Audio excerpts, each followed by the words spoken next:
Hey everybody! This week I'm coming at you with a new episode of a book excerpt from my memoir, and this one is from the first chapter in my book when I was traveling in Sri Lanka.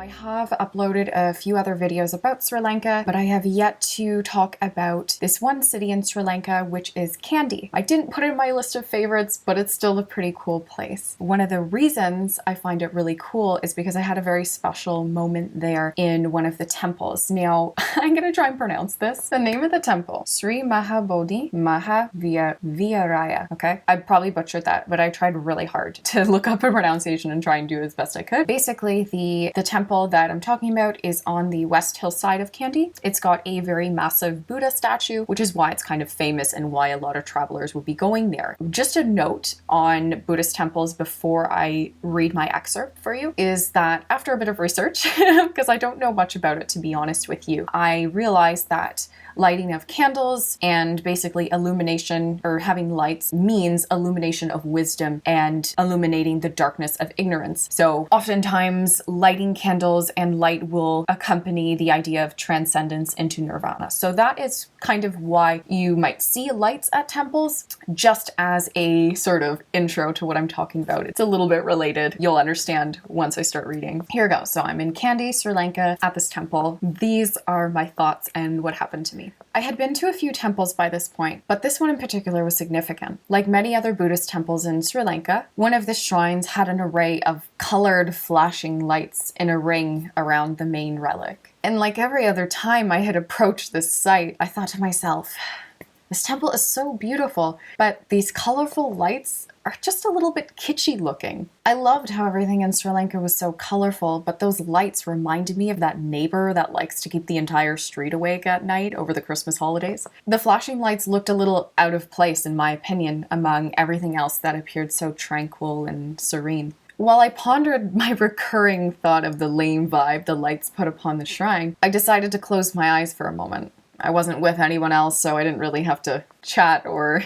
talk about anything, so I just sat and took a moment. In place of the annoying flashing light that was an eyesore only moments ago, I saw what was left of the light after it made its way through my eyelids. It was a soft, pulsing flicker of light in faded hues of green and blue and red. At least those are the colors I saw through my skin. It was calming and beautiful. It was also perfectly complemented to a meditation session, if that's what you intended on doing at the shrine. I realized that maybe this whole time so far I had been looking at these lights wrong. I was supposed to keep my eyes closed to see their purpose. Though I don't know for sure why these lights are displayed, I like to think that it might be for the reason I described. Whether I'm right or wrong, it was still a perfectly good reason for me that the lights were there. From then on, when I saw the flashing lights, I smiled and briefly shut my eyes to see the soft pulsing light again. The first time I saw the lights at the shrine, my immediate response was that they were unsightly and I didn't like them. By chance, or perhaps inevitably, since I do often relax and meditate in temples, they suddenly had a specific and logical purpose to me. I saw things completely different by looking at the lights from a different perspective. My past thoughts of why would someone place these ugly lights here seemed judgmental and harsh in hindsight. Maybe if I had been thinking in this way before, I would have noticed the beauty of them sooner. The question shouldn't be, what do you see? But rather, how do you see it? Beauty is in the eyes of the beholder, if you will, whether those eyes are open or closed. That's a wrap on my excerpt from my book of that chapter. I highlighted it because it's a perfect example of one of the reasons why solo travel can do more than just finding yourself. It's an opportunity to change and open your perspective. When you are with other people, especially friends, you might be thinking about what they're thinking, or you might be altered by their energy or their mood in any given time. But when you are alone, you're more likely to be open to new things. You might just catch yourself doing whatever you felt like in that moment just because that's what you felt like, and you're not thinking about what the other person is feeling or wondering. Instead of being focused on finding ourselves, I think the better opportunity is to look and see how we might be able to find new perspectives